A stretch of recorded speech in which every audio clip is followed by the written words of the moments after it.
কিছুদিন আগে আমি একটা এসআইআর ফর্ম ভরে দিয়েছিলাম একজনকে। তো তিনি কি করেছে, অন্য একজনকে ওই বলেছে যে আমি নাকি ফর্ম ভরছি, এখানে দেখতে পাচ্ছ। তো গাইস, ওই নিয়ে কি করেছে, ওর ফ্যামিলির যতটা আছে সবটা নিয়ে চলে এসছে, বুঝতে পারলা?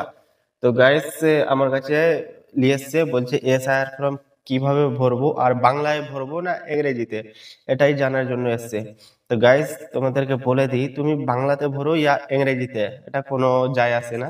দেখো, এখানে যেহেতু সবকিছু লেখা আছে বাংলায়, কিন্তু বাংলায় মানে লিখলে বেশি ভালো, কারণ সবকিছু এখানে বাংলায় লেখা আছে। আর যে সংখ্যাটা আছে না, নাম্বারটা, তো নাম্বারটা তোমাকে ইংলিশে লিখতে হবে, আর যত কিছু আছে সবকিছু বাংলায় লিখবা।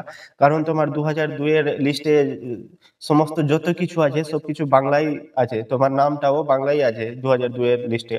তো ওই জন্য বলছি, তুমি যদি এই ফর্মটা যদি বাংলায় ভরো, আর যদি ওই এসআইআর এর যে অফিসাররা আছে ওদেরকে মিলাতে সুবিধা হবে, কারণ এখানেও বাংলা থাকবে আর আপনার 2002 এর লিস্টের ওখানেও বাংলা থাকবে। ওই জন্য মেলাতে সুবিধা হবে অফিসারদের। তো যেহেতু তুমি বাংলা ইংলিশ দুটাতেই মানে ফর্ম ফিল আপ করতে পারো, কিন্তু সব থেকে বেস্ট হবে বাংলাতেই।